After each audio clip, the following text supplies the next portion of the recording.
इसका दूसरा नाम क्या है? इसका दूसरा नाम it also bird.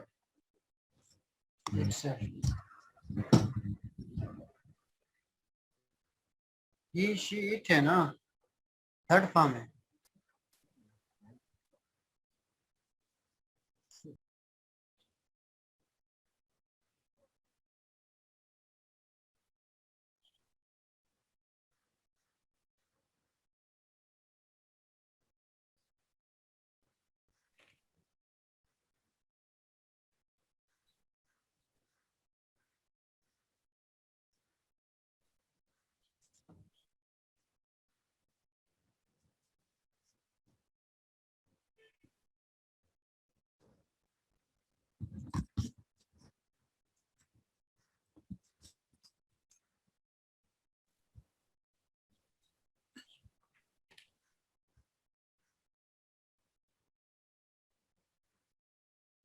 Ji please मैं आगे जाऊं। ठीक है, इसके बाद देखिएगा इट हैज आई मीन ये तो हमने इट के इस्तेमाल देख लिए। ठीक है, मैं थोड़ा सा आपको रिवाइज करवा देता हूँ क्योंकि बहुत इंपॉर्टेंट चीज है। It is use for the lifeless things, it is use for the things without life. Clear है। इसके बाद है it is use for animal and birds.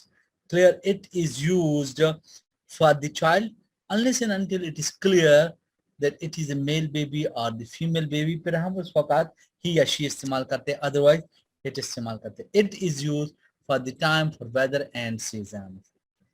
Yes, इसके बाद देखिएगा जरा। ठीक है, द कंपाउंड पर्सनल प्रोनाउन क्या कहलाता है? What is the compound personal pronoun?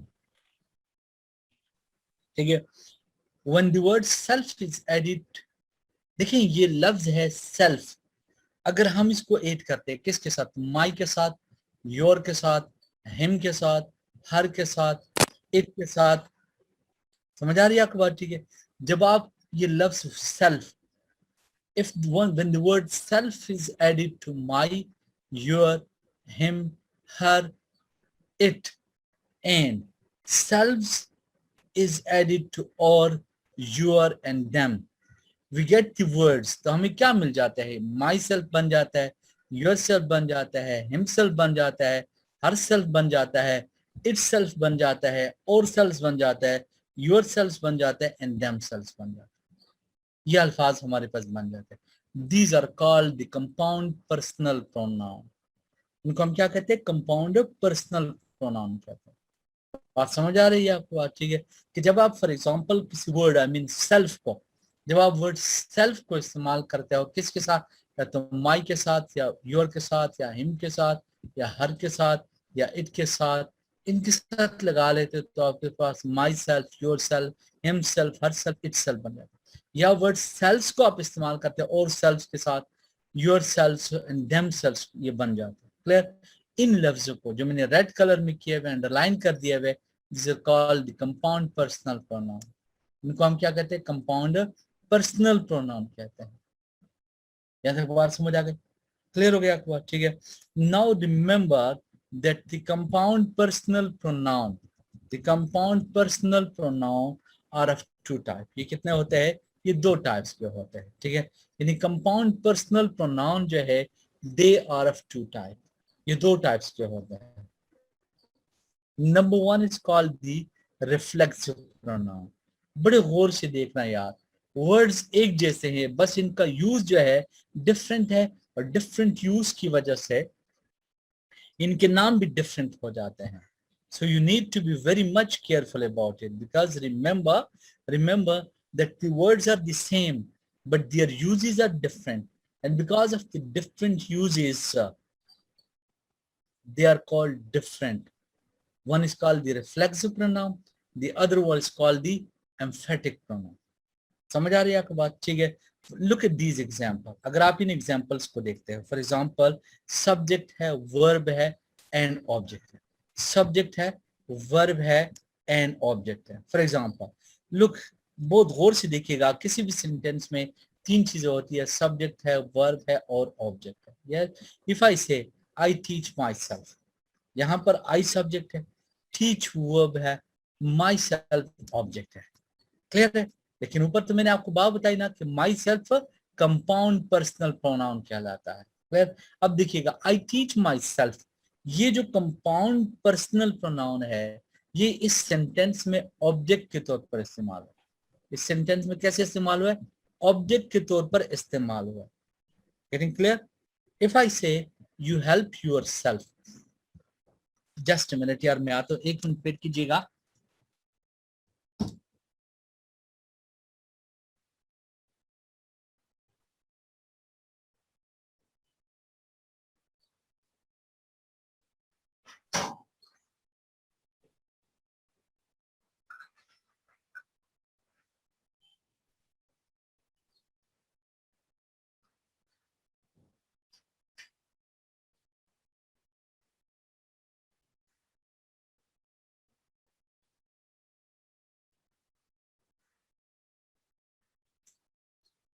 Yes, आपने देख लिया कि फॉर एग्जांपल देखिएगा, मैंने आपको सिर्फ इतनी सी बात बताई कि जब for example compound personal pronoun बन जाते हैं तो आगे जाकर ये दो हिस्सों में डिवाइड हो जाते हैं, एक रिफ्लेक्सिव है और एक एम्फेटिक है। Look at this example. Clear? For example आप इन एग्जांपल को देखिएगा, आई टीच माई सेल्फ। इस सेंटेंस में आप ये देख रहे हो कि माई सेल्फ जो कि कंपाउंड पर्सनल प्रोनाउन है, ये किस चीज के तौर पर इस्तेमाल हुआ है? ये इज एन ऑब्जेक्ट इस्तेमाल हुआ है। You help your self. Clear?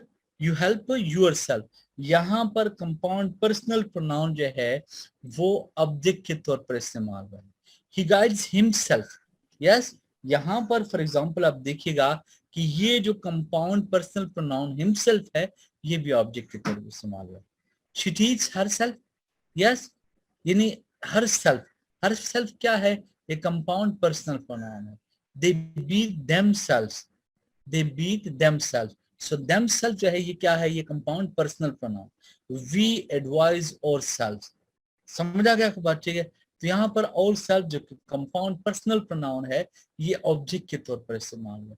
So always remember, whenever the compound personal pronoun is used as an object in a sentence, as an object in a sentence, then it is called reflexive pronoun. Clear? या एक और concept देखिएगा, mind में बताइएगा, ठीक है, कि इन examples में आपने देखा कि इन एग्जांपल में सब्जेक्ट आई है और ऑब्जेक्ट भी आई है। ये देखिए, सब्जेक्ट और ऑब्जेक्ट एक ही पर्सन है। I myself, you yourself, he himself, she herself, they themselves, we ourselves. Yes, किसी भी सेंटेंस में अगर कंपाउंड पर्सनल प्रोनाउन सब्जेक्ट को रिप्रेजेंट करे तो इट मींस कि ये क्या है? ये रिफ्लेक्सिव प्रोनाउन है। ये क्या कहलाता है? Reflexive pronoun. So in this sentences the subject and the object are the same person, therefore myself, himself, yourself, herself, themselves and ourselves are called the reflexive pronoun. The reflexive pronouns are always used as an object of the sentence. ये sentence के किस चीज के तौर पर इस्तेमाल होते हैं? हमेशा ऑब्जेक्ट के तौर पर इस्तेमाल होते हैं। बहुत गौर से देखना, क्योंकि इसके बाद जब हम रिफ्लेक्सिव की तरफ की बजाय इसको एज एन एम्फेटिक देखेंगे, अल्फाज यही होंगे लेकिन इसका इस्तेमाल कुछ और हो जाएगा। इसका इस्तेमाल क्या हो जाएगा? कुछ और हो जाएगा, हालांकि वर्ड्स यही होंगे। तो आप प्लीज एक दफा रिफ्लेक्सिव प्रोनाउन को इस यूज की वो कीजिएगा, रिवाइज कीजिएगा। फिर इसके बाद जो है ना हम क्या करते हैं, हम किसी आगे हम टॉपिक पे जाते हैं, ठीक है, फिर हम जो है ना आगे देख सकते हैं। ठीक है, प्लीज एक दफा रिवाइज कीजिएगा, फिर इसके बाद हम क्या करते हैं, हम आगे किसी और टॉपिक की तरफ जाते हैं। ठीक है, वेरी इंपॉर्टेंट यार। ठीक है, देख लीजिएगा जरा। ठीक है,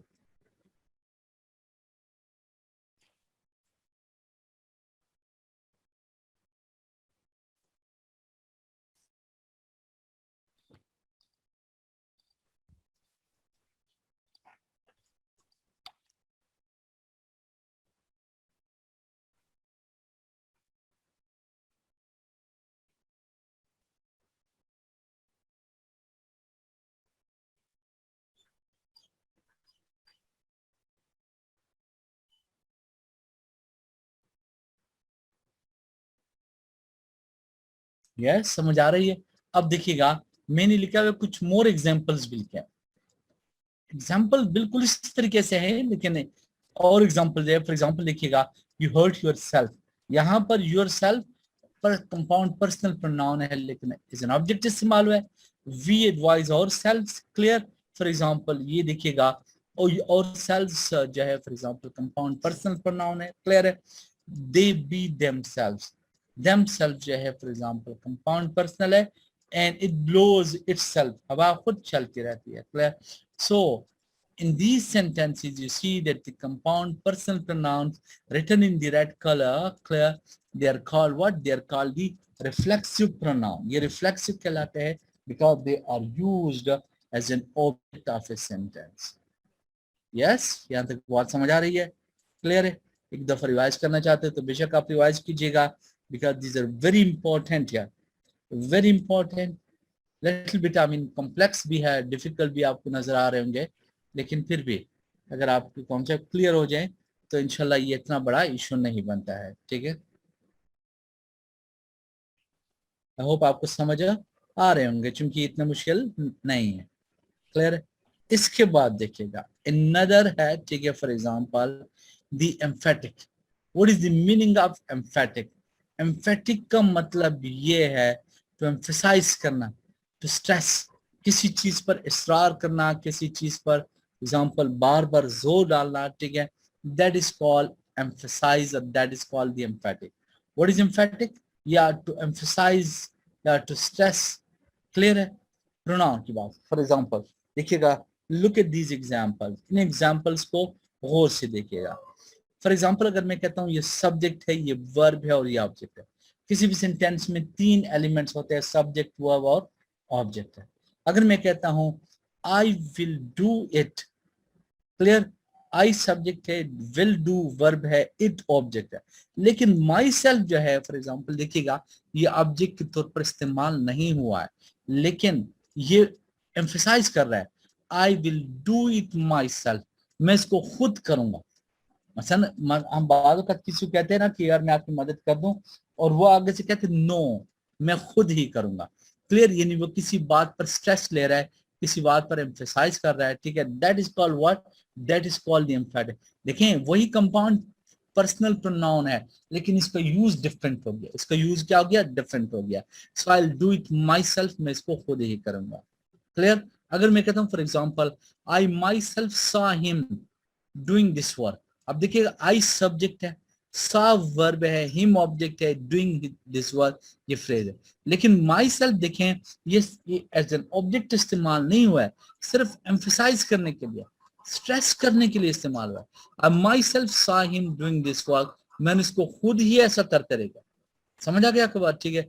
so therefore for example my self जो यहाँ पर इन दो सेंटेंसेस में इस्तेमाल हुआ है, ये क्या कैसे इस्तेमाल हुआ है? ये एज एन एम्फेटिक प्रोनाउन इस्तेमाल है, क्लियर। फॉर एग्जांपल देखिएगा, we will complete the project ourself, we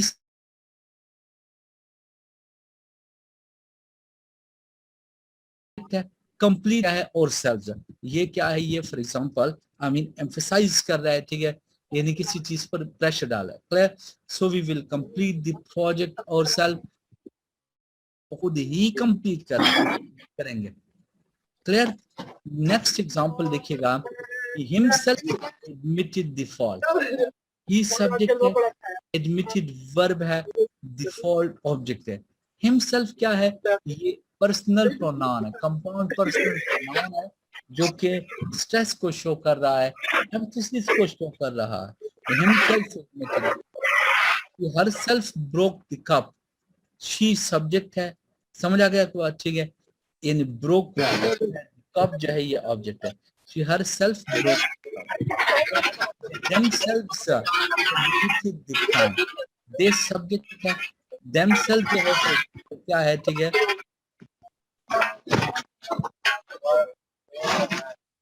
यार उसामा उसामा साहब प्लीज, आपको शोर आ रहा है।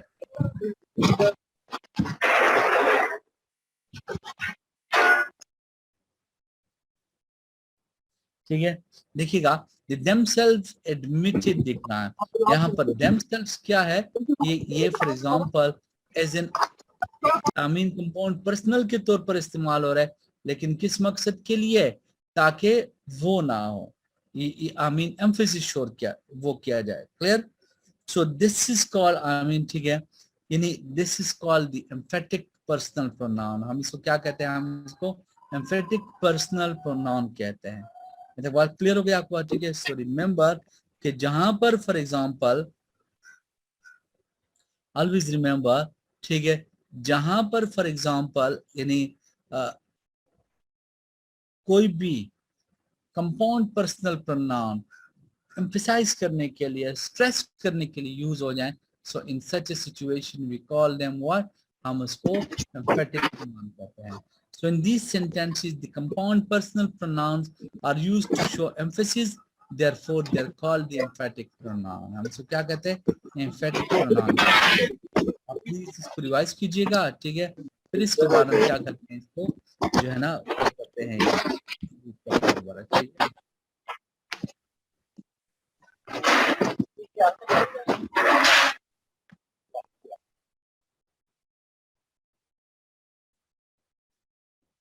यस प्लीज एक दफा रिवाइज कीजिएगा, फिर इसके बाद जो है ना हम अगले स्लाइड की तरफ जाते हैं।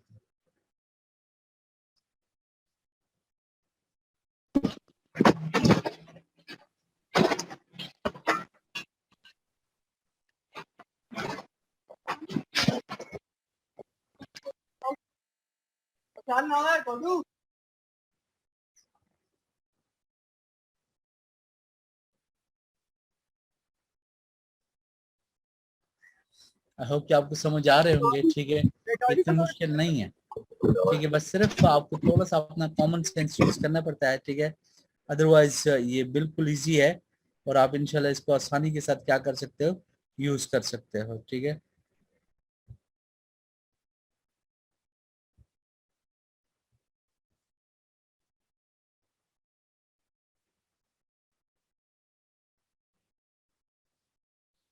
जी प्लीज बोलिएगा।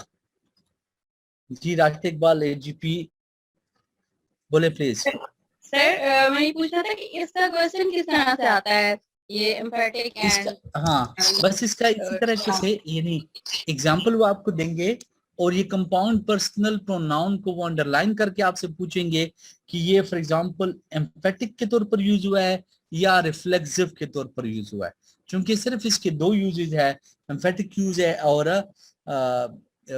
रिफ्लेक्सिव यूज है, ठीक है। सो बस सिर्फ आपसे इसी तरीके से पूछेंगे, ठीक है। तो बस यही फिर आपने क्या करना होता है, ये इसका इसी तरीके से आपने जवाब देना होता है, ठीक है। So, thank you. ये बस सिर्फ इतना सा होता है।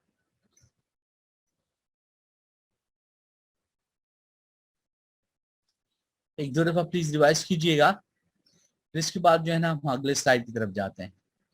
ग्रामर के पोर्शन थोड़े से कॉम्प्लिकेटेड होते हैं, ठीक है, बिकॉज कि इसमें बहुत सारी बातें ऐसी होती है जो आपको शायद या तो फर्स्ट टाइम पर आई मीन आप उसको गो थ्रू कर रहे हो, या for example after long time आप इसको रीड आउट कर रहे होते हो, सो फिर थोड़ा सा मुश्किल हो जाता है। यानी आप इसको देख लीजिएगा, आपको डिफरेंस का नजर आ जाएगा कि रिफ्लेक्सिव प्रोनाउन जो होते हैं वो हमेशा एज एन ऑब्जेक्ट इस्तेमाल होता है। हालांकि वो भी कंपाउंड पर्सनल प्रोनाउन होते हैं, लेकिन वो किसी सेंटेंस में एज एन ऑब्जेक्ट इस्तेमाल हो रहे हैं, जिस तरह आप यहाँ पर देख रहे हो।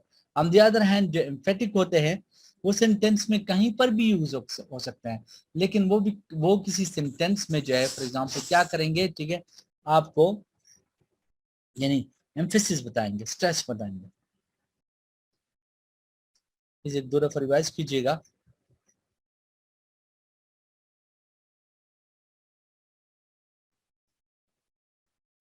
सॉरी,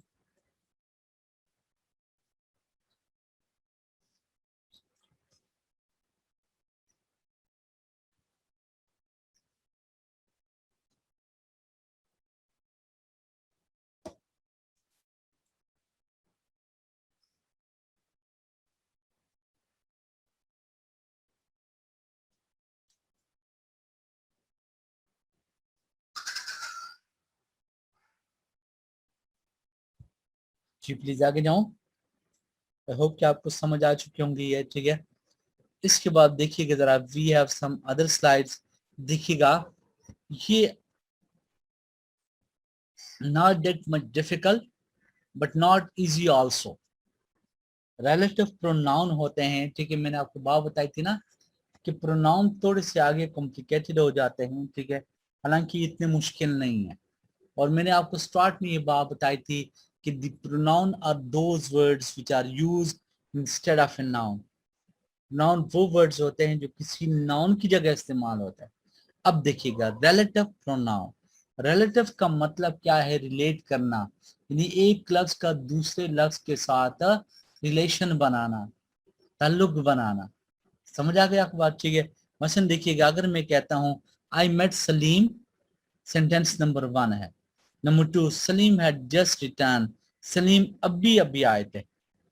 समझ आ रही है आपको बात? ठीक है, आई मेट सलीम, मैं सलीम से मिला, and Salim had just return, Salim अभी अभी वापस आए थे। तो बात क्लियर हो रही है आपको बात? ठीक है, यानी मैं सलीम से मिला और सलीम अभी अभी वापस आए थे।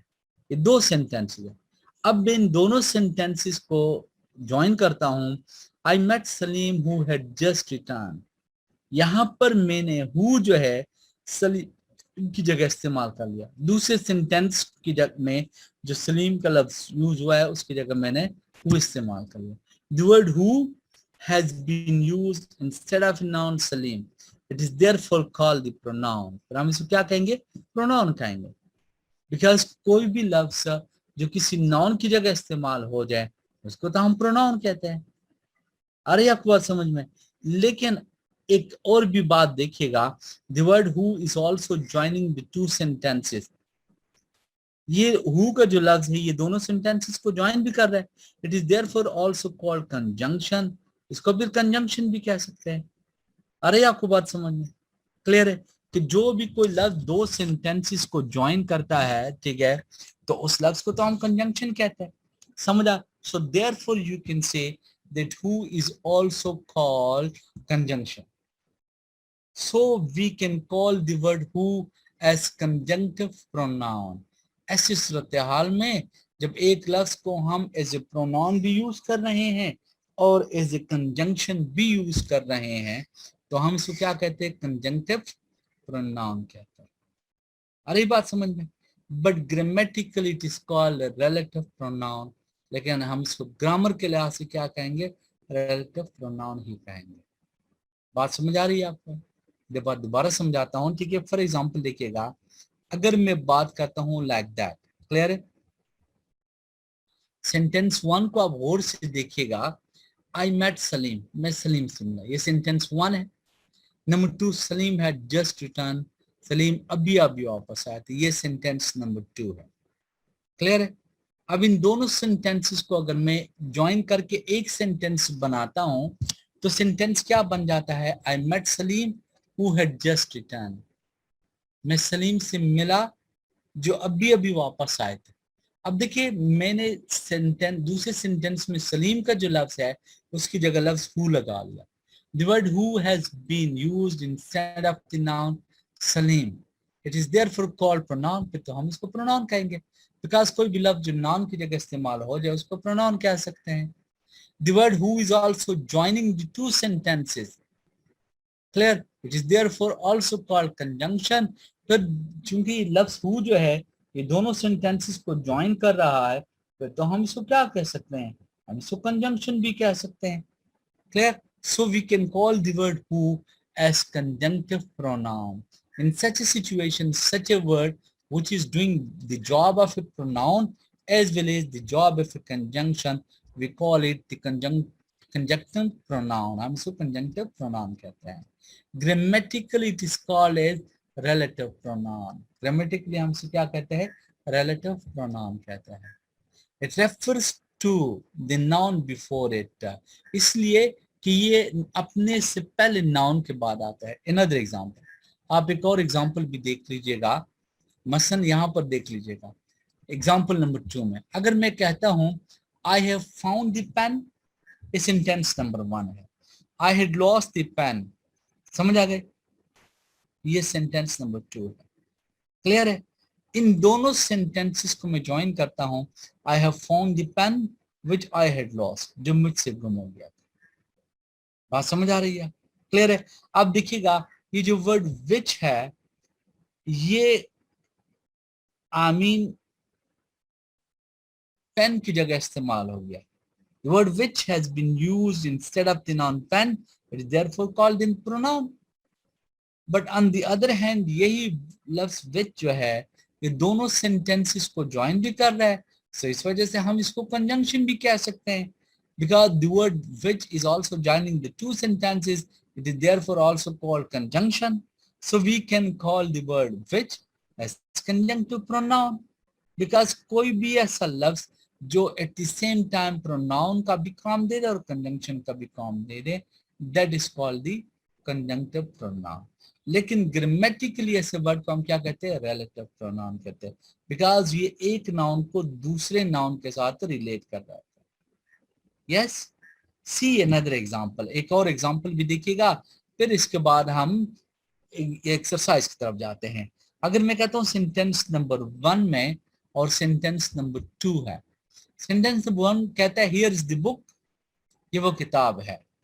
अनदर सेंटेंस क्या है? You lent me the book, you lent me the book, आपने ये किताब मुझे दी थी. हियर इज द बुक, ये वो किताब है. You lent me the book, जो आपने मुझे दी थी. अब देखिए दोनों सेंटेंसेस को मैं ज्वाइन करता हूं. Here is the book that you lent me, ये वो किताब है जो आपने मुझे दी थी. दैट, आ गई बात समझ में? ठीक है. So I mean the word that has been used instead of the noun book, इस वजह से इसको तो फिर प्रोनाउन कहते हैं. But the word that is also joining the two sentences, it is therefore called conjunction, फिर हम इसको कंजंक्शन भी कहते हैं. So we can call the word that as conjunctive pronoun. Grammatically it is called as relative pronoun. हम इसे क्या कहेंगे? रिलेटिव प्रोनाउन कहते हैं. and it refers to the noun before it. Clear? आ गई आपको बात समझ में? ठीक है जी, बोले नसीम अख्तर साहब, बोलिएगा प्लीज. सर ये पूछना था कि दैट और विच कहाँ यूज होगा, मतलब हम इनको कैसे डिफरेंस करेंगे कि कहाँ पर विच यूज होना है, कहाँ पर दैट यूज होना है.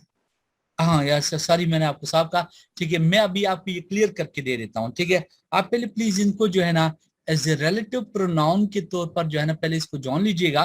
फिर इसके बाद इसका इस्तेमाल आ रहा है कि हम विच को कहाँ यूज करेंगे, दैट को कहाँ यूज करेंगे. ठीक है, ये भी अभी आपको इंशाल्लाह क्लियर हो जाएगा. ठीक है, आप पहले ये रिलेटिव प्रोनाउन का ये एग्जाम्पल नंबर 1 जो है इसको पढ़ लीजिएगा. फिर एग्जाम्पल नंबर 2 को भी पढ़ लीजिएगा, नंबर 3 को भी. आई होप कि आपको समझ आ रहे होंगे, बिकॉज कि जब मैं ऑनलाइन के लिए स्लाइड्स बनाता रहता हूं तो I try my level best to make it very much easy. Clear? I hope कि आपके लिए बहुत इजी होगा. लेकिन फिर भी आप 1-2 मिनट के लिए आप सब पढ़ लीजिएगा. फिर इसके बाद जो है ना मैं इस क्वेश्चन की तरफ जाता हूं कि हम इसको कहां कहां यूज कर सकते हैं. I hope that will be very very easy for you. Clear? आप प्लीज इसको 1-2 मिनट के लिए रिवाइज कीजिएगा. ठीक है.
एक याद होता दीदी.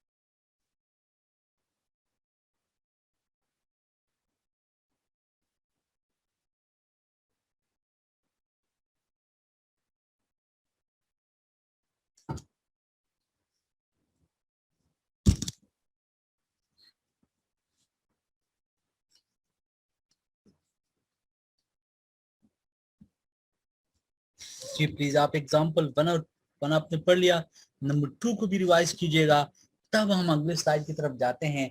अगर आपको ये सारी बातें क्लियर हो जाती है, इंशाल्लाह आपको अगली स्लाइड जो है वो भी क्लियर हो जाएगी।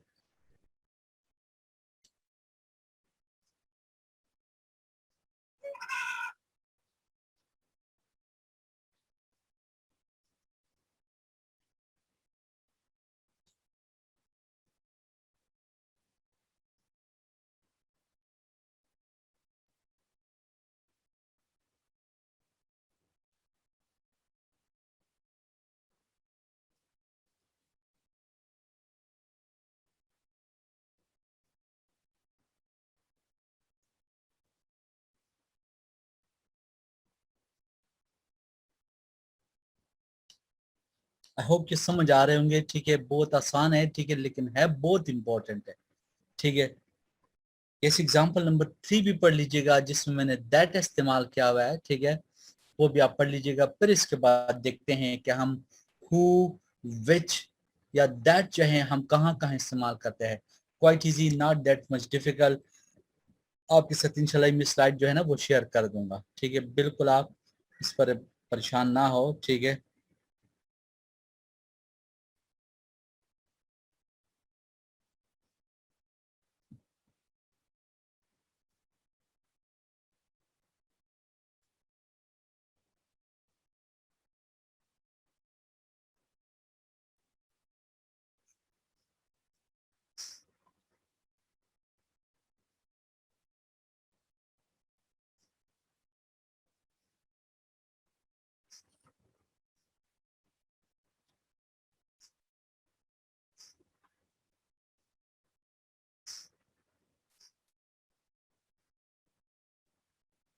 यस प्लीज आगे जाऊं। अब देखिएगा जरा, ठीक है, कि द यूज ऑफ जो आप पूछ रहे थे, ठीक है, ये अभी इंशाल्लाह आपको क्लियर हो जाएंगे, ठीक है। Use of who, whose and which, इनको हम कहाँ कहाँ इस्तेमाल करते हैं, ठीक है। Very important but very easy है, बहुत इंपॉर्टेंट है और है इंतहाई इजी। आपके लिए ये बहुत ही आसान होगा, ठीक है। Very I mean easy and very much important, clear. अगर मैं कहता हूँ for example use of who, whose and which, यानी हम हु, हुज और विच को कहाँ कहाँ इस्तेमाल करते हैं। हु इज यूज, अगर हम हु की बात करते हैं, समझ आ गया बात, ठीक है। Who is use for singular and plural human person only. ये जो हु का लफ्ज है ये हम इस्तेमाल करते हैं किस लिए, आई मीन सिंगुलर के लिए, लेकिन किस लिए, आई mean for the human beings. हम ह्यूमन बींग्स के लिए हम इसको क्या करते हैं, इस्तेमाल करते हैं, clear. Who is used I mean for I mean for the singular and for the plural human beings, ठीक है। हम इसको सिंगुलर और प्लूरल के लिए इस्तेमाल करते हैं, और वो भी किसके लिए, for the human person only, clear है। फॉर एग्जाम्पल देखिएगा, the man who is honest is trusted, clear. The man who is honest, यानी वो इंसान जो ईमानदार होता है। यहाँ पर ये जो हु का लफ्ज है किसको रिप्रेजेंट कर रहा है, इस मैन को रिप्रेजेंट कर रहा है। मतलब बात क्लियर हो रही है, ठीक है। I follow the teacher who teach me well, I follow the teacher, मैं उस टीचर को फॉलो करता हूँ, हु टीच मी वेल। अब देखो यहाँ हु किसको रिप्रेजेंट कर रहा है, टीचर को रिप्रेजेंट कर रहा है। बात समझ आ रही है आपको बात, ठीक है। आई सॉ द मैन, मैंने उस आदमी को देखा, हु हैड हेल्प मी, जिसने मेरी मदद की थी। यहाँ पर हु किसको रिप्रेजेंट कर रहा है, इस ह्यूमंस को। आई टीच ए स्टूडेंट, मैं एक ऐसे स्टूडेंट्स को पढ़ाता हूँ, फॉलोज मी, जो मुझे फॉलो भी करता है। यहाँ पर हु क्या है, किसको रिप्रेजेंट कर रहे हैं, स्टूडेंट्स को रिप्रेजेंट कर रहे हैं। You can never see such man, आपको ऐसे इंसान कहीं नजर नहीं आ सकते, वो कैन टीच एनिमल्स आल्सो, जानवर को भी पढ़ा सकते। क्लियर हो गया आपकी बात, ठीक है। सो यहाँ पर I mean in these example you see that who is used for the human person, for the human person, ये ह्यूमंस के लिए इस्तेमाल होता है, बहुत सिंगुलर एंड प्लूरल दोनों के लिए इस्तेमाल होता है। चाहे सिंगुलर हो या प्लूरल हो। क्लियर? बसन देखिएगा, दे नेवर फेल। अब यहाँ पर देखिए मैंने दे प्लूरल इस्तेमाल किया, who die for a great cause, जो एक मकसद के लिए लड़ते हैं, समझा, मरते हैं, तो वो कभी फेल नहीं होते हैं। यहाँ हु किसको रिप्रेजेंट करता है? दे को रिप्रेजेंट करता है। आई टीच स्टूडेंट्स, मैं उन स्टूडेंट्स को पढ़ाता हूँ, वो फॉलो मी, जो मेरी बात भी सुनते हैं। यहाँ पर मैंने देखे स्टूडेंट्स से प्लूरल को इस्तेमाल कर लिया। तो who is use for the human beings only and both for the singular and for the plural, यानी दोनों के लिए इस्तेमाल हो सकता है, for the singular and for the plural. ये दोनों लिहाज से क्या हो सकता है? इस्तेमाल हो सकते हैं। यहाँ तक बात समझ आ गई? क्लियर हो गया आपको बात? ठीक है। अनदर वन, whose, अब देखो ये पोजेसिव फॉर्म है, is the possessive form of who, ये हु का पोजेसिव फॉर्म है। It is used for persons, animals and things. ये किसके लिए इस्तेमाल होते हैं? पर्सन्स के लिए भी, एनिमल्स के लिए भी और थिंग्स के लिए भी, सब के लिए इस्तेमाल हो सकते हैं। जबकि हु जो है वो इस्तेमाल होता है only for the human beings and for the singular and the plural. On the other hand, whose जो है, it is the possessive form of who, ये who का possessive form है, and it can be used for the persons, animals and things. ये सब के लिए हम इस्तेमाल कर सकते हैं। किसके लिए इस्तेमाल कर सकते हैं? ठीक है, ठीक है। अब देखिएगा, मसलन फॉर एग्जाम्पल देखिएगा, the sun whose rays give life to the earth is a bless.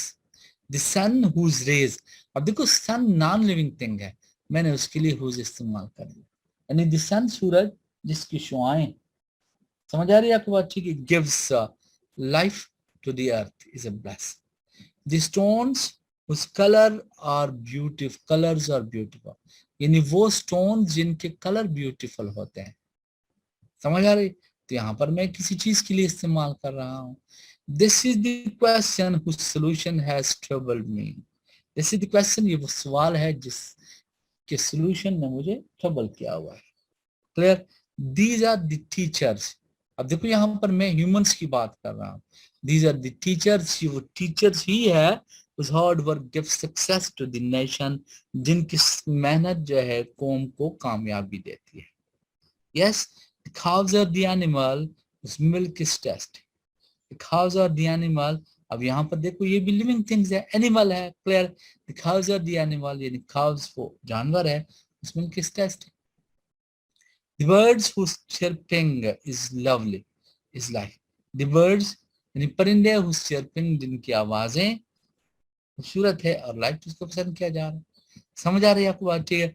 So that is why you से, फॉर एग्जांपल आप देख रहे हो, ठीक है, कि आई मीन हुज जो है ये हु का पॉजेसिव फॉर्म है, and it is used both for the persons, for the animals and for the things only. Understand?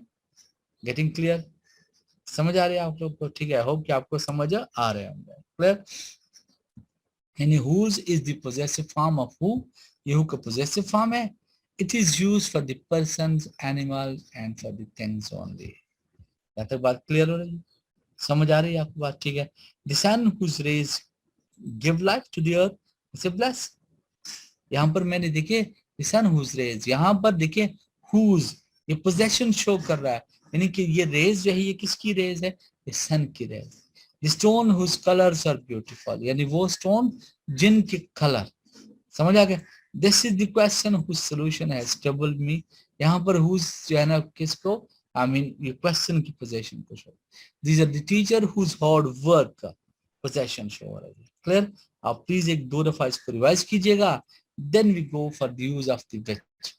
फिर हम आगे जाकर विच का इस्तेमाल देखते हैं कि हम इसको कैसे यूज कर सकते हैं। ठीक है, इंशाल्लाह आपके लिए भी आसान हो जाएगा। ठीक है, तो आप प्लीज इसको देख ले जरा। ठीक है, आई होप कि इतना मुश्किल नहीं होगा।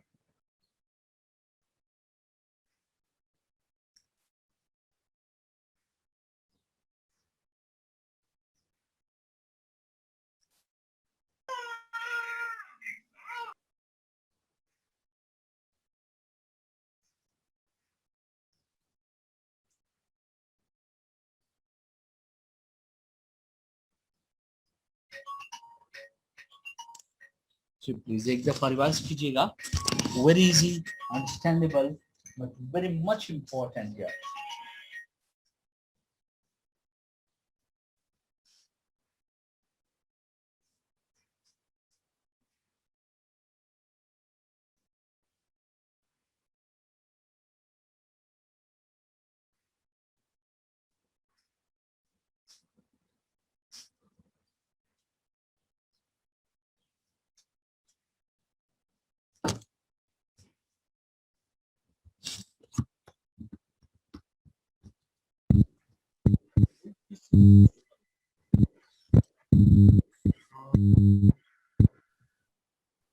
एनिमल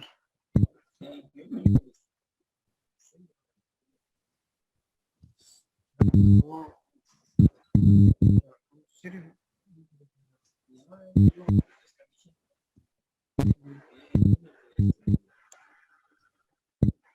नीचे एनिमल कुछ लिखा है ना,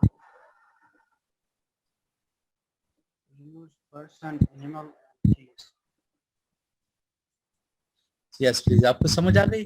ठीक है, आई होप कि आपको ये अब समझ आ चुकी होगी। ठीक है, सो इसके बाद देखिएगा जरा, ठीक है, यूज ऑफ आमीन, ठीक है, देखिएगा जरा, ठीक है, विच, अब देखिएगा डिफरेंट कलर में मैंने कर दिए हुए ताकि आपको समझ आ सके। विच इज यूज्ड, ठीक है, which is used for things without life, lifeless things होती है, ठीक है, and animals and birds. Clear? Which जो है इस्तेमाल होते हैं, ठीक है, किस लिए? कि आमीन बेजान चीजों के लिए, एनिमल्स के लिए भी, बर्ड्स के लिए भी।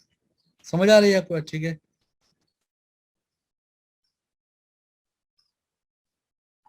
क्लियर?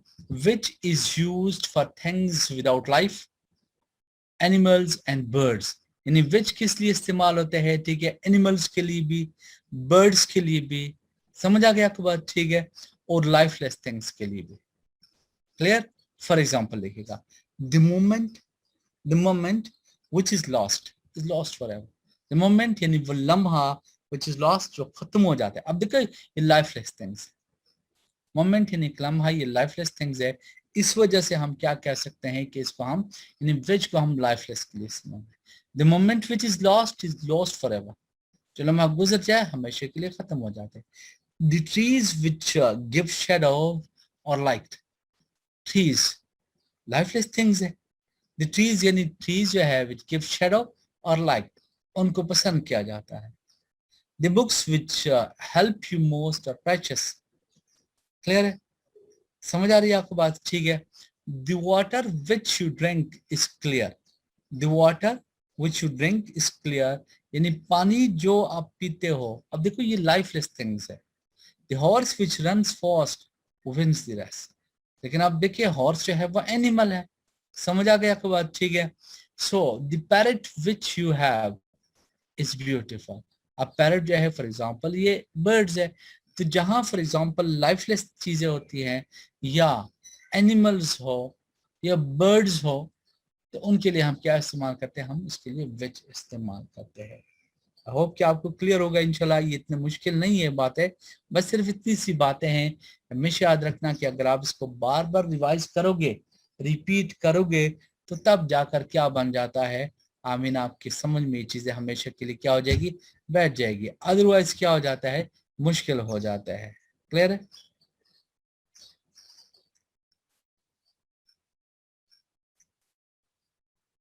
हाँ, मैं अभी आपको बता देता हूँ। मैंने ठीक है, मैंने जो है ना फॉर एग्जांपल दैट के बारे में आज नहीं लिखा है, मैं यार शायद जल्दी में भूल गया हूँ। ठीक है, लेकिन एनी हाउ मैं यूज करके नाम मैं आपको लिख कर आपको बता देता हूँ। जी, कोई और किसी ने आमीन कोई क्वेश्चन पूछने थे? अभी जो है ना चले गए। ठीक है, एनी हाउ सर जो आप पूछना चाहते हैं। सर ये इसमें हुज में भी आपने बताया कि एनिमल और थिंग्स के लिए यूज होता है, और विच में भी आपने कहा एनिमल बर्ड्स वगैरह के लिए यूज होता है। हाँ हाँ हाँ, मैं समझ गया हूँ, बिल्कुल मैं आपको क्वेश्चन समझ गया हूँ। देखिए मेरी बात सुन लीजिएगा। हुज जो है, ठीक है, जो है ना वो पोजेशन को शो करता है। समझ आ गई? वो किसी चीज के पोजेशन को शो करता है, तो इस वजह से वो हुज जो है सबके लिए इस्तेमाल होता है।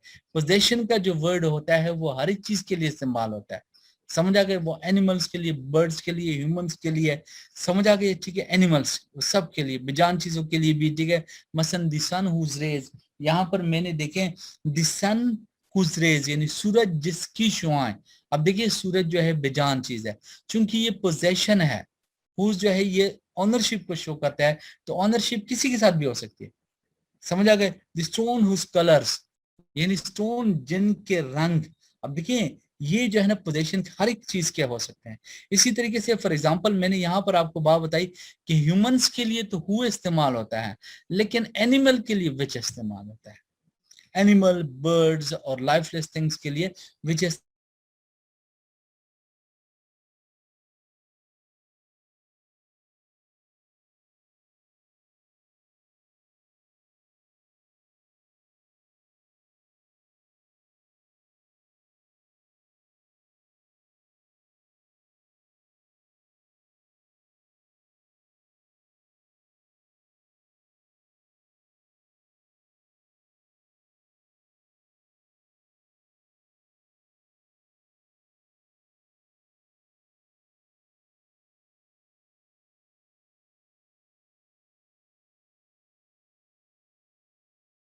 अदरवाइज कुछ और पूछना चाहते हो तो बेशक आप पूछ लीजिएगा, ठीक है। ये एक मिनट का हॉर्स है। अच्छा अब देखिए यहाँ पर आप क्या कहना चाहते हैं? द हॉर्स हुज, अच्छा हु रन फास्ट, एक मिनट में देखता हूँ। द हॉर्स नहीं, the horse who run fast, ये मैंने वहां पर तो इस्तेमाल हो गया होगा, क्योंकि वहां पर जो है मसलन देखें, एक मिनट, हॉर्स के साथ जो है ना फॉर एग्जांपल हुज का लफ्ज तो मैंने कहीं इस्तेमाल नहीं किया हुआ है। ये कहाँ पर है? नहीं, मुझे तो नजर नहीं आ रहा है, ठीक है। The sun, the stone, the question, the teacher, the cows और द यस, ठीक है, द बर्ड, नहीं इसके साथ तो मैंने कोई इस्तेमाल। The horse which runs fast, I yes देखिएगा, ठीक है, the horse which runs fast. अब यहाँ पर मैंने देखिए ऊपर आपको फॉर्मूला बताया हुआ है कि भाई विच जो है, विच इस्तेमाल होता है आई मीन जानवरों के लिए, बर्ड्स के लिए, लाइफलेस थिंग्स के लिए। और अगर आप यहाँ पर हुज इस्तेमाल करते हो तो हुज इस्तेमाल यहाँ पर नहीं हो सकता, बिकॉज हुज पोजेशन को शो करता है, वो मिल्कियत को शो कर रहा है। यहाँ मिल्कियत की बात नहीं हो रही है। द हॉर्स विच रन्स, यानी वो घोड़ा जो तेज दौड़ता है, समझ आ गया आपको बात? ठीक है, यहाँ इस घोड़े की कोई मिल्कियत वाली बात नहीं हो रही है। वंडरफुल यार, ठीक है, और asking question I really like it, ठीक है, और ये बहुत अच्छी बात है, ठीक है, क्योंकि इंग्लिश में छोटी छोटी बारीकियां हैं जो हमने शायद इससे पहले कभी नहीं सीखी हुई होती है, ठीक है। और ये है भी बहुत इंपॉर्टेंट, बिकॉज कि जब आप कॉम्प्रिहेंशन लिखते हो या फॉर एग्जाम्पल कोई ऐसे राइटिंग करते हो, ठीक है, तो फिर इस सूरत हाल में क्या हो जाता है कि फिर आप फॉर एग्जाम्पल आपसे गलतियां होती है। एक आप सबसे रिक्वेस्ट है कि इस वक्त लेट एडमिशन जो है आप प्लीज एडमिनिस्ट्रेशन से परमिशन लेके एडमिट हुआ करें, ठीक है, क्योंकि मेरे लिए परमिटेड नहीं है, ठीक है। तो जी प्लीज, दोबारा किसकी चैट आ रही है? ठीक है, हॉर्स, ओके वेलकम यार, अब नजर साहब थैंक यू वेरी मच यार, ठीक है, आप दोबारा पूछ लीजिएगा, ठीक है। नहीं आप देखिएगा जरा, ठीक है। इसके बाद फॉर एग्जाम्पल अगर मैं बात करता हूँ, ठीक है, ठीक है, अनदर स्लाइड की तरफ जाते हैं। आई होप कि आपको ये तो बिल्कुल समझ आ चुके होंगे, ठीक है। और अगर आप एक दफा रीड आउट करना चाहते हो कर लीजिएगा, फिर इसके बाद जो आने वाली चीजें हैं ये क्वाइट इजी यार, ठीक है, लेकिन इंपॉर्टेंट है। आप हुज और विच को एक दफा रिवाइज कीजिएगा एंड ठीक है, इसके बाद हम आगे जाते हैं। प्लीज 2 मिनट के लिए आप रिवाइज कीजिएगा, वेरी इंपॉर्टेंट है, very very important.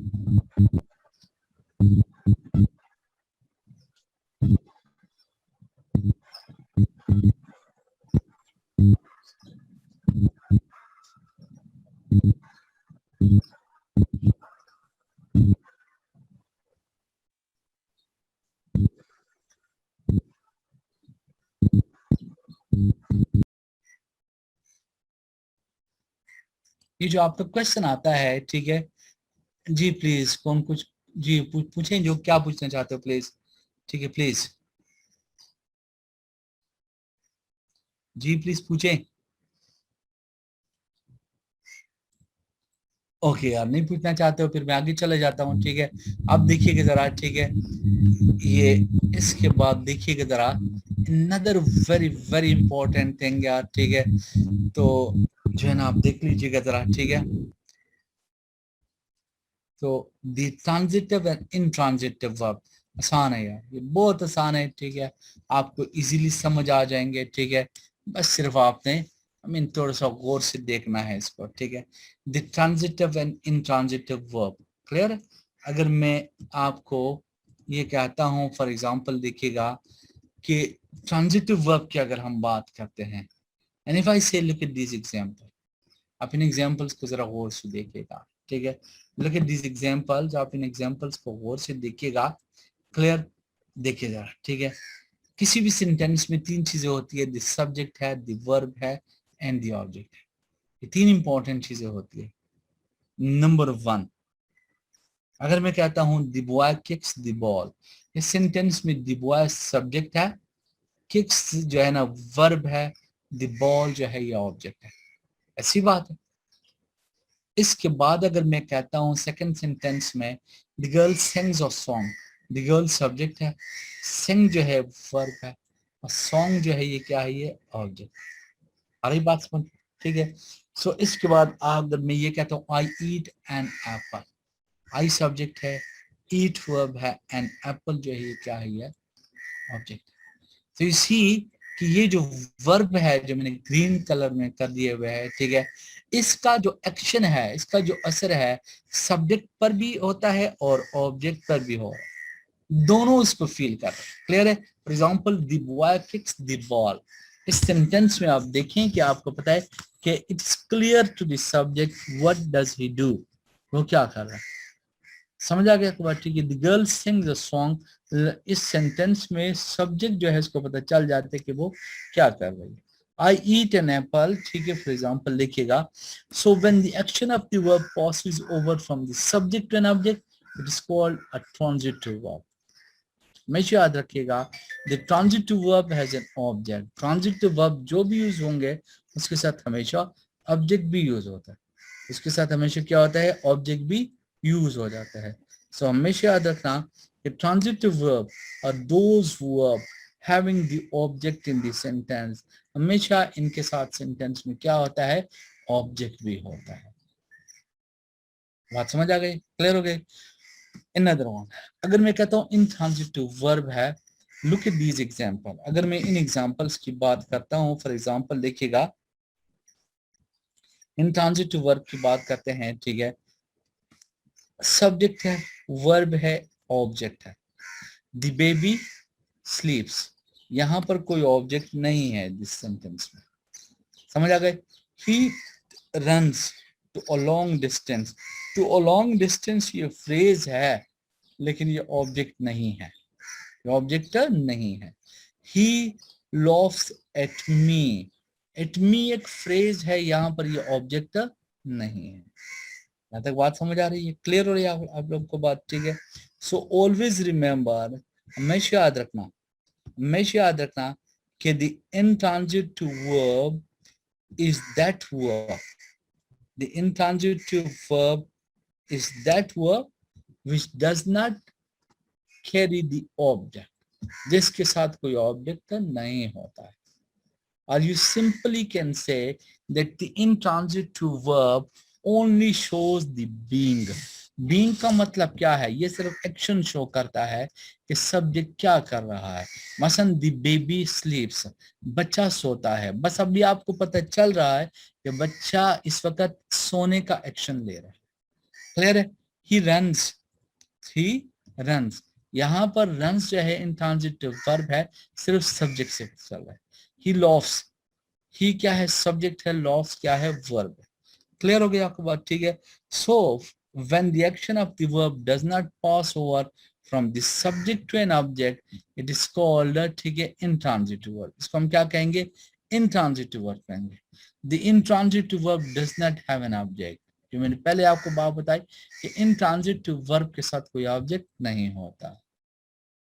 the usage of the verb, अब देखिएगा ये तो एक अलग चीज है, मैं बाद में इस तरह आपको बता दूंगा कि हमेशा ये, पहले आप इसको दोबारा रिवाइज कीजिएगा, ठीक है। कि ट्रांजिटिव वर्ब होते हैं और इनट्रांजिटिव वर्ब होते हैं। क्लियर? ट्रांजिटिव वर्ब के साथ हमेशा ऑब्जेक्ट होगा, यानी for example the boy kicks the ball, the boy subject है, किक्स वर्ब है, द बॉल ऑब्जेक्ट है। The girl sings a song, the girl subject है, सिंग्स वर्ब है, सॉन्ग ऑब्जेक्ट है। I eat an apple, I subject है, eat verb है and apple object है। So when the action of the verb passes over from the subject to an object, it is called what? It is called an intransitive. It is called the transitive verb. It is an object. Clear? Intransitive verb. Look at this example. अब ये देख लीजिएगा जरा please, ठीक है? मैंने आपको बात बताया ना कि intransitive verb के साथ कभी ऑब्जेक्ट नहीं आएगा। The baby sleeps. बेबी क्या है? सब्जेक्ट है, स्लीप वर्ब है। क्लियर है? ही रन्स, ही क्या है? सब्जेक्ट है, रन्स क्या है? ये वर्ब है, लेकिन इसके साथ कोई वर्ब ऑब्जेक्ट इस्तेमाल नहीं हुआ। ही लॉस, ही सब्जेक्ट है, लॉस जो है ये क्या है? ये वर्ब है। ये तक बात समझ आ रही है? Clear? So when the action of the verb does not pass from subject to an object, it is called an intransitive verb, called as intransitive. The intransitive verb does not have. Clear? इसको एक दफा revise करें, फिर इसके बाद मैं आपको ये बताता हूं कि कोई भी वर्ब जो होता है वो ट्रांजिटिव या इंट्रांजिटिव नहीं होता। कोई भी वर्ब जो हम देखेंगे वो ट्रांजिटिव या इंट्रांजिटिव नहीं होगा। हम जिस अंदाज से इसको यूज करते हैं, उसका यूज जो होता है वो किसी वर्ब को ट्रांजिटिव या इंट्रांजिटिव बना लेता है। क्लियर है? आप प्लीज एक दफा इसको रिवाइज कीजिएगा एंड देन हम किसी और स्लाइड पर करते हैं। आप इसको प्लीज रिवाइज कीजिए। हेलो जी प्लीज बोले। सर, एक सेंटेंस है आई गो टू स्कूल, इसमें स्कूल ऑब्जेक्ट नहीं है सर? नहीं नहीं नहीं, हमेशा याद रखना, मेरी बात सुनिएगा, ये बहुत ही कॉमन सेंटेंस है यार। जहां पर भी मैंने ट्रांजिटिव इंट्रांजिटिव पढ़ाए हैं, मुझसे हमेशा लोगों ने यही पूछा है। मैं सिंपल एग्जांपल आपको बात बताता हूं कि जब भी किसी वर्ब के बाद टू आ जाता है, जब भी किसी वर्ब के बाद टू आ जाता है तो वो इन्फिनेटिव कहलाता है। समझ आ गई? अब उस यानी फॉर एग्जाम्पल टू जो है प्रपोजिशन है, अब प्रपोजिशन के बाद जो नाउन आएगा वो ऑब्जेक्ट नहीं कहलाएगा। समझ आ गया आपकी बात? ठीक है? जिस तरह मैंने सिंपली एग्जांपल आपके सामने लिखे हुए, ही लव्स इट मी। समझ आ गया आपकी बात? ठीक है? तो यहाँ पर बीच में एड और है, ठीक है? सो इस वजह से ये प्रपोजिशन है। क्लियर? सो ये जो है मी जो है ना एज एन ऑब्जेक्ट नहीं हो सकता है। क्लियर? सो जो इंट्रांजिटिव वर्ब होते हैं उनका पैसिव वॉइस भी नहीं बनता है, पैसिव वॉइस हमेशा ट्रांजिटिव वर्ब का बनता है। क्लियर है? ठीक है? प्लीज रिवाइज कीजिएगा and then we go to another slide. ठीक है? आप प्लीज एक दफा पढ़ लीजिएगा और आपको इंशाल्लाह ये बात क्लियर अभी और एग्जांपल से भी हो जाएगी कि कौन से वर्ब या ट्रांजिटिव और कौन से इंट्रांजिटिव है। मैं एडवांस में आपको बता देता हूं कि लफ्ज कोई ट्रांजिटिव या इंट्रांजिटिव नहीं होते हैं।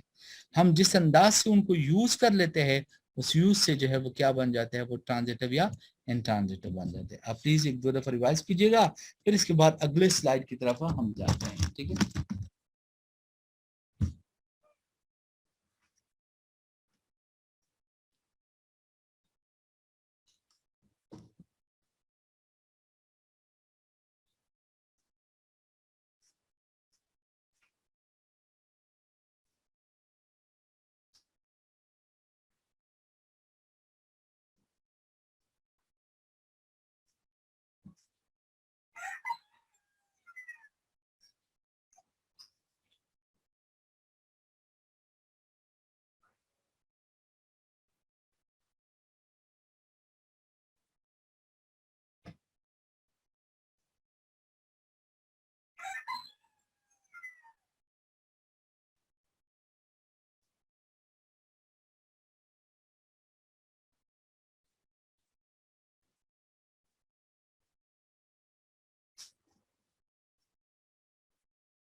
जी प्लीज, जी बोलिएगा please. Sir transitive please. And intransitive verb with respect to a sentence होगा ना, अगर अदरवाइज हम इसको यूज करें लाइक सिंग्स अ सॉन्ग, इसमें हम ये भी कह सकते हैं द गर्ल सिंग्स, तो ये इंट्रांजिटिव वर्ब होगा। हाँ बिल्कुल, तो ये सेंटेंस पे ही डिपेंड करता है ये ट्रांजिटिव है या इंट्रांजिटिव है। हाँ देखिए किसी भी वर्ब के साथ अगर ऑब्जेक्ट आ जाता है बस फिर वो ट्रांजिटिव बन जाता है, ठीक है, ठीक है। और अगर किसी भी जी वर्ब सर। के साथ अगर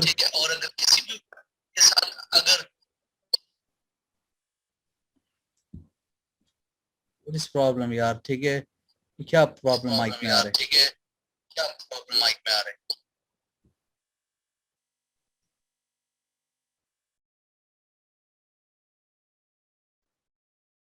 ठीक। अब देखिए जरा कि अगर किसी भी वर्ब के साथ ऑब्जेक्ट नहीं है तो वो इंट्रांजिटिव कहलाता है। नाउ सी देयर कि अब हम इसको कैसे यूज कर सकते हैं। देखिए मैंने यहाँ पर आपको बात बताई, the usages of the verb, किसी भी वर्ब का जो यूज है, the usages of the verb makes it either transitive और इंट्रांजिटिव। किसी भी वर्ब का जो यूज होता है उसकी वजह से कोई लफ्ज जो होता है, कोई वर्ब जो होता है, या तो वो ट्रांजिटिव बन जाता है या क्या बन जाता है, इंट्रांजिटिव बन जाता है। एक मिनट यार स्लाइड सेट करता हूँ फिर आपको बता देता हूँ। यस ठीक है, देखिएगा फॉर एग्जांपल पहली लेफ्ट साइड पर आप देखिएगा द वर्ब्स आर यूज्ड, ठीक है, ट्रांजिटिव, ठीक है। on the next I mean right side पर आप देख सकते हो verb used as intransitive, verb कैसे इस्तेमाल हुए, इंट्रांजिटिव के तौर पर इस्तेमाल हुए हैं। क्लियर है। सो अब देखिएगा जरा, अगर मैं कहता हूं the ends fight the wasp, यहाँ पर द एंड जो है सब्जेक्ट है, फाइट वर्ब है, द वास्प जो है ये क्या है, ये ऑब्जेक्ट है। ऐसी बात है। लेकिन in the next right side पर आप देखिएगा सम एंड्स फाइट फियर्सली, यहाँ पर देखो वर्ब वही है लेकिन इसके साथ मैंने ऑब्जेक्ट की बजाय कोई एडवर्ब इस्तेमाल कर लिया। क्लियर। तो यहाँ पर ये इंट्रांजिटिव कहलाएगा। क्लियर। तो अगर किसी भी वर्ब के साथ हम ऑब्जेक्ट इस्तेमाल कर लेते हैं तो वो ट्रांजिटिव बन जाता है, और अगर उसके साथ ऑब्जेक्ट की बजाय हम या तो सेंटर में बीच में प्रपोजिशन यूज कर लेते हैं या ऑब्जेक्ट के बजाय हम कोई एडवर्ब यूज कर लेते हैं। क्लियर। फॉर एग्जांपल देखिएगा the short sinks the ship, यहाँ पर देखिएगा द शॉर्ट सब्जेक्ट है, सिंक्स जो है वर्ब है, द शिप ये object.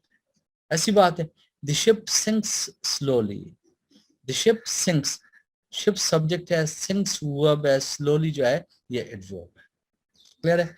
The driver stop the train, the driver stop the train, driver subject है, स्टॉप वर्ब है, द ट्रेन ऑब्जेक्ट है। यहाँ पर तो ये क्या है, ये तो ट्रांजिटिव इस्तेमाल हुआ है।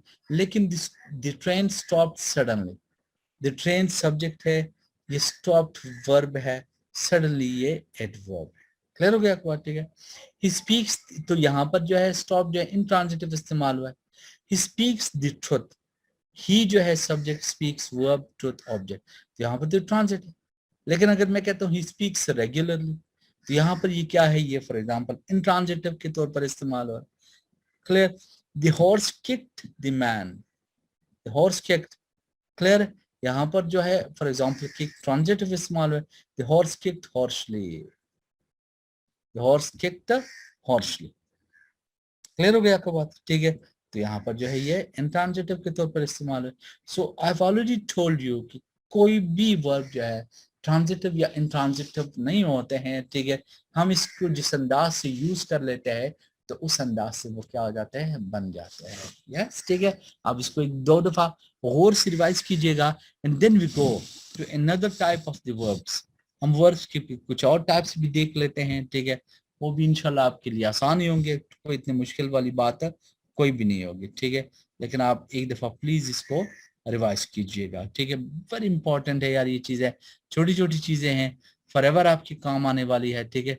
तो आप प्लीज इसको एक दफा देख लीजिएगा, ठीक है, ताकि आपको वो हो पता चल जाए, ठीक है। आई होप इंशाल्लाह कि आपको ये समझ इस वक्त आ रहा है। यस प्लीज, कहीं कोई कंफ्यूजन है you can ask the question please.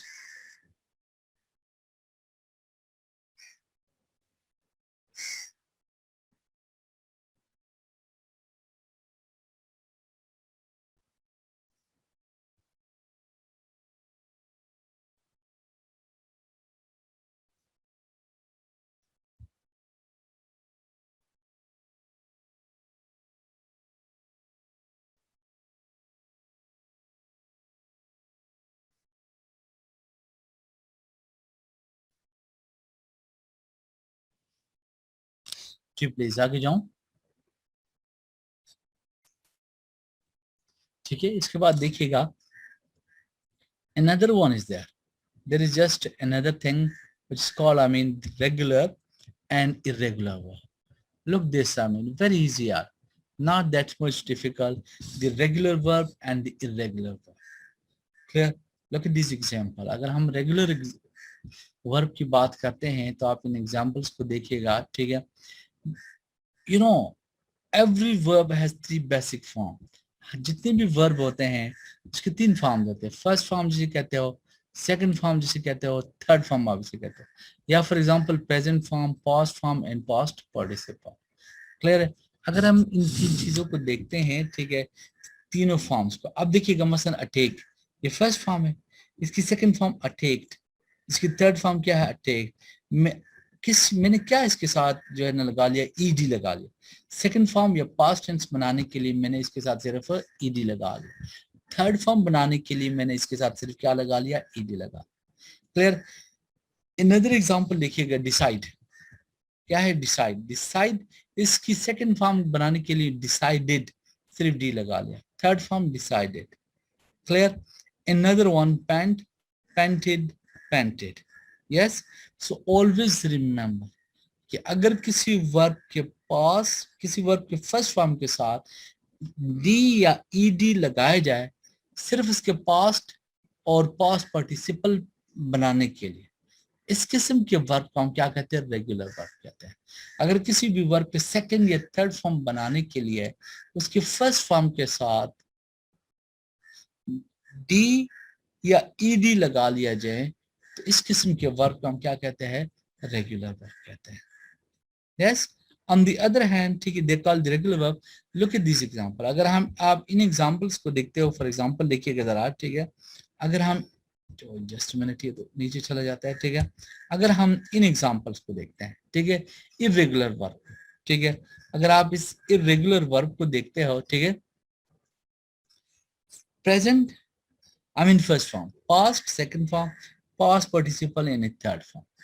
अगर आप इनको देखते हो, फॉर एग्जांपल बिगिन, इसकी फर्स्ट फॉर्म है बिगन, इसकी सेकंड फॉर्म है बिगन, ये इसकी थर्ड फॉर्म. बात समझ आ रही है? यहां पर बिगिन, ये देखें इसमें आई है, सेकंड फॉर्म में बिगन, यानी वावल चेंज हो रहा है. क्लियर? थर्ड फॉर्म में begun, I mean another vowel change हो गया. यहां तक बात क्लियर हो रही है, समझ आ रही है? ठीक है. अनदर एग्जांपल को आप देखिएगा, ड्रिंक, समझ आ रही है? ड्रिंक आई है इसमें, ड्रिंक, वावल चेंज हो गया, ए बन गया ड्रंक, फिर वावल चेंज होकर यू बन गया. इसके बाद सिंग, sang, song. yes, इसके बाद है set, set, set, come, came, come. yes, अब देखिएगा कि फर्स्ट फॉर्म से सेकंड फॉर्म तक आने के लिए वावल चेंज हो रहा है, सेकंड फॉर्म से थर्ड फॉर्म तक इसके इनसाइड वावल चेंज हो रहा है. such kind of noun which form their second and third form by merely changing the vowel inside them, they are called the irregular. हम क्या कहते हैं? irregular verb कहते हैं. Clear? The verb, when the verb forms its past and past participle by merely changing the inside vowel, they are called the irregular verb. इनको हम क्या कहेंगे? इनको हम irregular verb कहेंगे. Clear हो रही है आपको बात? ठीक है. Just a minute, मैं ट्राई करता हूँ कि यार इसको एक पे ले आऊं पेज पे. ठीक है.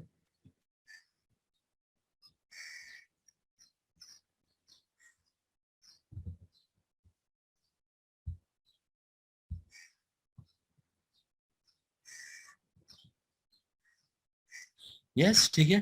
फॉर एग्जाम्पल,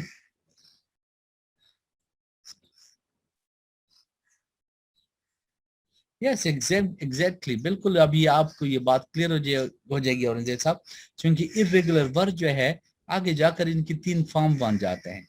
आगे इंशाल्लाह ये आपको अभी क्लियर हो जाएगी. ठीक है.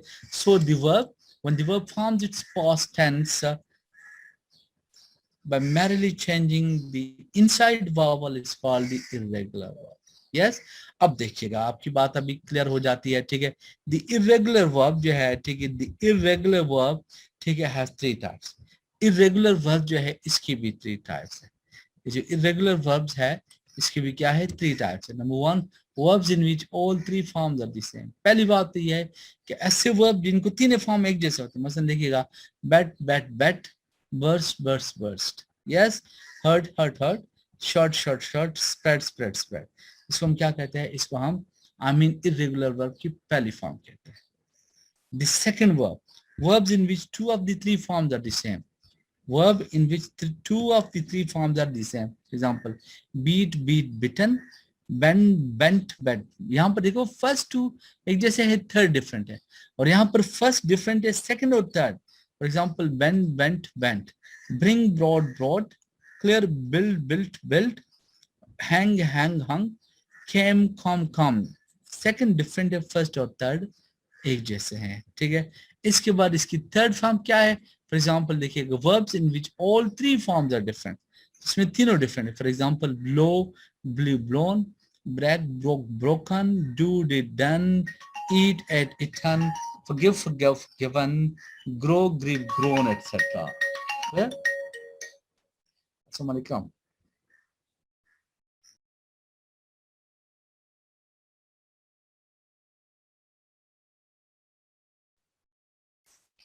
सो ठीक है, यानी this is what about, clear, आपको समझ आ रही है, ठीक है। और जैसा होपफुली आपको समझ आ चुकी होगी कि ये जो आमीन इरेगुलर वर्ब है जिसके इनसाइड वावल चेंज होते रहते हैं, ठीक है, फिर वो क्या बन जाते हैं, इरेगुलर वर्ब।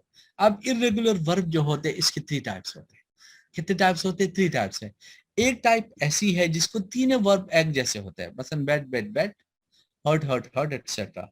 दूसरी टाइप इसकी एक ऐसी है जिसमें दो फॉर्म जो है एक जैसे है और थर्ड डिफरेंट होता है। मसलन या तो पहला डिफरेंट होगा, आखिरी 2 एक जैसे होंगे, या आखिरी 2 एक जैसे होंगे, कुछ और डिफरेंट होगा। समझ आ, मसलन बीट बीट बिटन, समझ आ गया, बेंड बेंट बेंट, समझ आ गया आपको बात, ठीक है। Bring brought brought, build build built etcetera, hang hung hung etcetera. और जबकि तीसरा इसका जो टाइप है, तीसरा टाइप क्या है कि जिसमें तीनों फॉर्म जो है वो क्या होते हैं, डिफरेंट होते हैं। Blow blew blown, break break broke broken, do did done, eat ate eaten etcetera. ये तो बात समझ आ गई। आई होप कि आपको समझ आ चुकी होगी। आप एक दफा प्लीज इसको रिवाइज कीजिएगा, ठीक है, एंड देन ठीक है इंशाल्लाह आप इसको रेगुलर इरेगुलर से देख लीजिएगा। फिर हम इसको क्या करते हैं, फिर हम आगे किसी स्लाइड की तरफ जाते हैं, ठीक है। Sir, can we say that regular verb second term form same and हाँ ऐसा भी आप कह सकते हैं, ऐसी कोई बात नहीं है, ठीक है। लेकिन याद रखना, मेरी बात सुन लीजिए, सिंपल फार्मूले की तरफ जाइएगा, वो ज्यादा आसान है। कि रेगुलर वर्ब जो होते हैं उनके सेकंड या थर्ड फॉर्म कैसे बनते हैं, सिर्फ ईडी लगाने से। रेगुलर वर्ब जो होते हैं आप उसकी फर्स्ट फॉर्म के साथ ईडी लगाइएगा, फिर वो सेकंड और थर्ड फॉर्म बन जाए। मसलन attack attacked attacked, decide decide decided, clear हो गया। Paint painted painted. अब ये देखिए मैंने आखिर में सिर्फ ईडी लगाया हुआ है, बस ये रेगुलर वर्ब, क्लियर। जिस वर्ब के आखिर में ईडी या सिर्फ डी लग जाए तो वो क्या हो जाता है, वो regular. On the other hand जो इरेगुलर वर्ब होते हैं उनका जो केस है वो वावल चेंजिंग के साथ है। मसलन बिगिन बिगन बिगन, देखिए वावल चेंज हो रहा है। Drink drink drunk, sing sing sung, set set set, come came come. यहाँ तक बात क्लियर हो गई, क्लियर हो रही है आप लोगों को बात, ठीक है।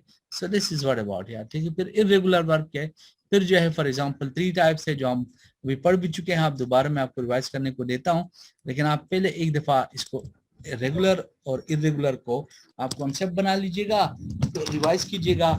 अगर कोई क्वेश्चन ऐसा है जो आप पूछना चाहते हो then you can ask me. आप प्लीज इसको रीड आउट कीजिएगा। आई होप कि इतने मुश्किल नहीं है, आसान है, लेकिन जो है ना कॉन्सेप्ट बनाना बहुत जरूरी बात है। तो आप प्लीज इसको और से देखिएगा, ठीक है।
यस प्लीज, समझ आ रहे हैं? आगे जाऊं मैं थोड़ा सा?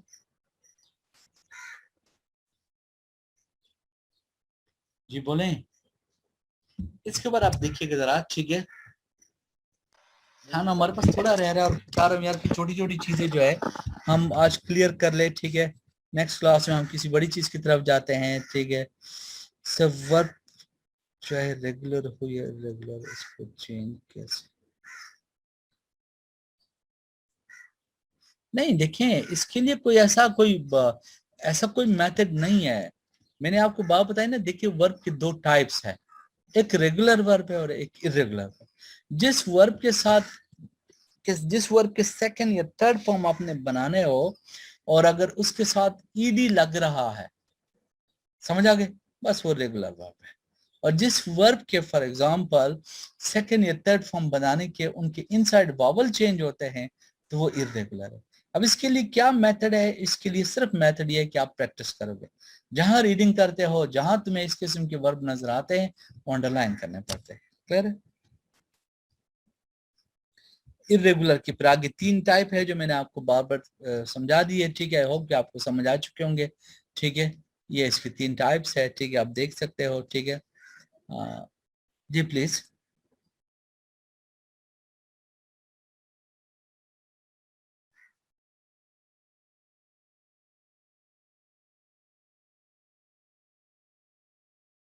कौन सा प्लीज है दोबारा भाई? इरेगुलर की? हाँ हाँ हाँ हाँ हाँ हाँ। और दिस एब्सोल्युटली वंडरफुल, वंडरफुल यार, मेरी बात सुन लीजिएगा, गौर से सुन लीजिएगा, ठीक है? प्लीज, आपका नाम क्या है? रिजवान यार, ठीक है? दिस वंडरफुल यार। अब देखिएगा, जो मैंने यहां पर यूज किया है, हैंग, हंग, हंग, ठीक है? और एक आपने सुना होगा कि फला बंदे को गवर्नमेंट ने हैंग कर दिया, ऐसी बात है, ठीक है? जो फांसी की सजा मिलती है, जिसको कैपिटल पनिशमेंट मिलती है।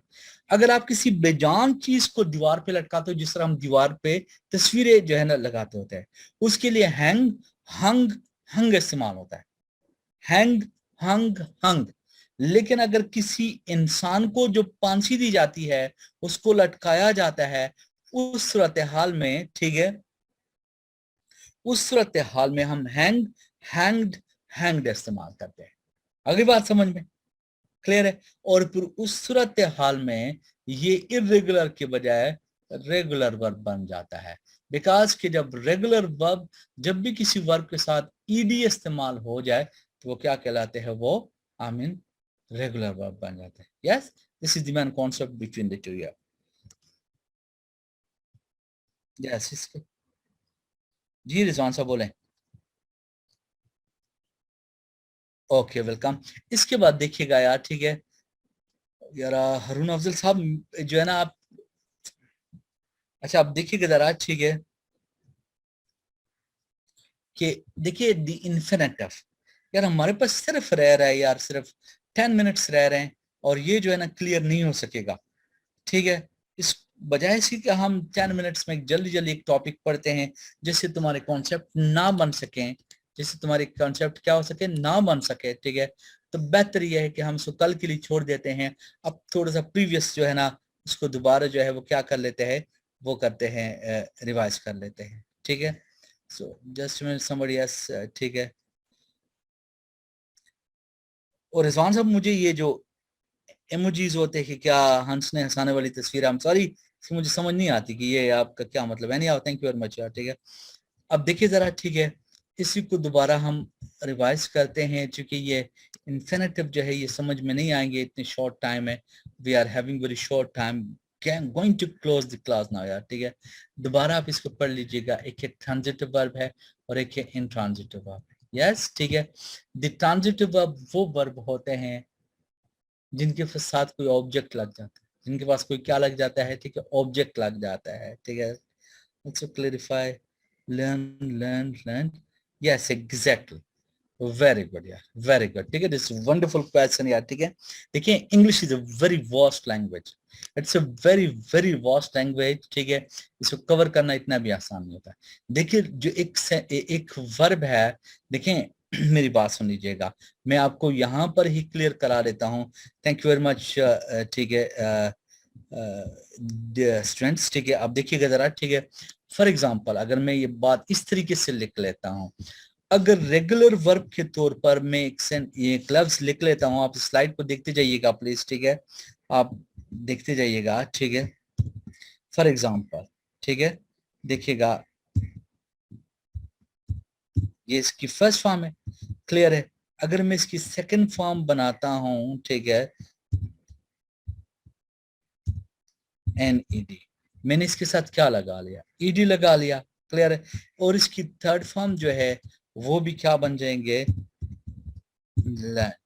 ये भी जो है, ये यहां पर तो क्या है, यहां पर इट्स ए रेगुलर वर्ब, यहाँ पर क्या है ये, it's a regular verb, because फॉर्मूले के मुताबिक जिस वर्ब के साथ आप फॉर एग्जांपल ED लगा लेते हो इसके सेकंड या थर्ड फॉर्म बनाने के लिए, तो क्या बन जाते हैं वो, रेगुलर वर्ब बन जाते हैं। ऐसी बात है। ऑन दी अदर हैंड, ठीक है, अगर हम इसी चीज को फॉर एग्जांपल यानी इरेगुलर वर्ब में लेकर जाते हैं, तो मैंने यहाँ पर आपको बात बताई थी ना कि कुछ रेगुलर वर्ब ऐसे होते हैं, ठीक है, जिनके दो फॉर्म फॉर एग्जांपल एक जैसे होते हैं और एक कोई और क्या होता है, डिफरेंट होता है, वो इस कैटेगरी में आएगा। अगर हम फॉर एग्जांपल इसको यूं कहते हैं, फॉर एग्जांपल देखिएगा लर्न, ठीक है, इसकी सेकंड फॉर्म बन जाएगी, ठीक है, यानी लर्न, ठीक है, और इसकी थर्ड फॉर्म क्या बन जाएगी, लर्न, ठीक है। This wonderful, I like such kind of questions and explanation, ठीक है। तो ऐसी सूरत हाल में जो है फॉर एग्जांपल ये दोनों में आते हैं। अगर आप इसको लर्न कहते हो, फिर ये इरेगुलर वर्ब बन रहा है, समझ आ गया आपको बात।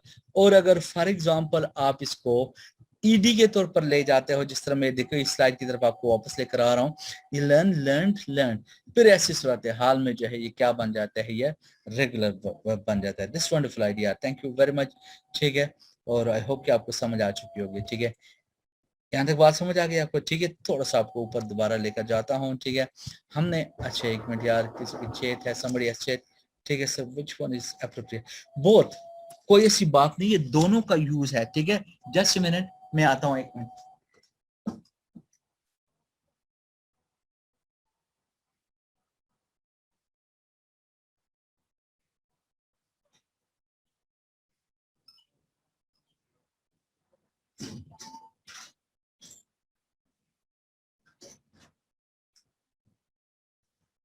ठीक है, तो ये मैं आपको बता रहा था कि दोनों का एक बराबर यूज है, ठीक है। सम टाइम लोग इसको लर्न यूज कर लेते हैं, ठीक है, और कुछ इसको लर्न में यूज कर लेते हैं, बट ठीक है। Thank you very much sir. Hurt के साथ नहीं, हर्ट के साथ हर्टेड नहीं होगा, समझ आ गया, बट हर्ट है, क्लियर है। अच्छा, इसकी रीजन कुछ इस तरह है, ठीक है, कि देखिए कुछ है रिसीव्ड प्रोनाउंसिएशन, कुछ फ्रॉम द वेरी बिगिनिंग ऐसे अल्फाज आ रहे हैं इंग्लिश में जो फ्रॉम द वेरी बिगिनिंग है उसमें कोई चेंजेस नहीं आई हुई है, इस वजह से इनमें कोई चेंजेस भी नहीं है। आगे बात समझ में, ठीक है। तो ये आप देख लीजिएगा, ये हमने ट्रांजिटिव एंड ट्रांजिटिव वर्ब पढ़ लिए थे, आप एक दफा प्लीज इसको रिवाइज कीजिएगा, ठीक है। उम्मीद इंशाल्लाह आपको समझ आ रहे होंगे, ठीक है। We are left with just 7 minutes, ठीक है। तो आप देख लें, अगर कोई क्वेश्चन आप पूछना चाहते हो तो आप पूछ सकते हो।